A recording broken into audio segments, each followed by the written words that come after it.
सभी भाई बहनों से नमस्कार करती हूँ। अपने यूट्यूब चैनल में सभी का स्वागत करते हो, तहे दिल से धन्यवाद करते दोस्तों। आज आप लोग के बीच में एक कजरी गीत सुनने के आई हूँ। आप लोग के बीच में आप लोग सुने, जैसा कमेंट बॉक्स में कर बताया। वो धान लगाते समय जो खेते में काम करते समय गाया जाता है ये गीत। निहुरी धनवा लगावई बारी धनिया, निहुरी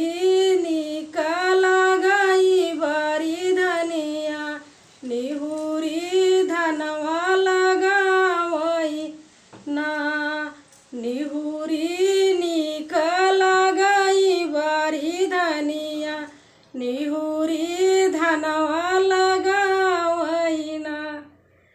निहुरी श्याम जे बंसी बजावै, निहुरी गोपिनी नाचैना, निहुरी श्याम जे बंसी बजावै, निहुरी गोपिनी नाचैना। निहुरी निकल गई बारी धनिया, निहुरी धनवा लगावई ना, निहुरी निकल गई बारी धनिया, निहुरी धनवा लगावई ना।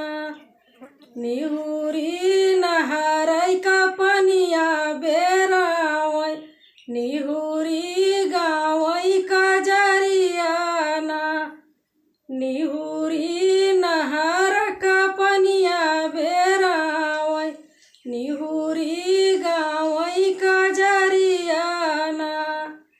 निहुरी निकल गई बारी धनिया, निहुरी धनवा लगावई ना, निहुरी निकल गई बारी धनिया, निहुरी धनवा लगावई ना।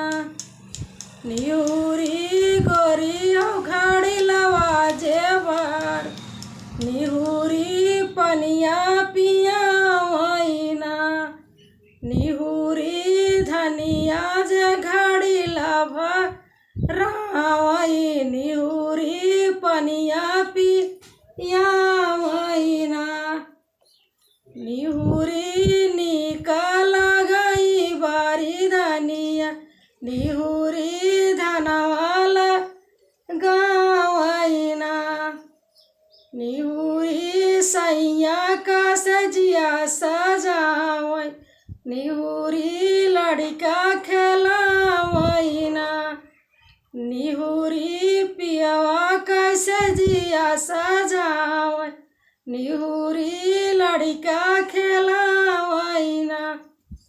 निहुरी निकल गई बारी धनिया, निहुरी धनवा लगावई ना, निहुरी निकल गई बारी धनिया, निहुरी धनवा लगावई ना। निहुरी अम्मा के गोड़वा दबावई, निहुरी तेलवा लगावई ना, निहुरी अम्मा के गोड़वा दबावई, निहुरी तेलवा लगावई ना।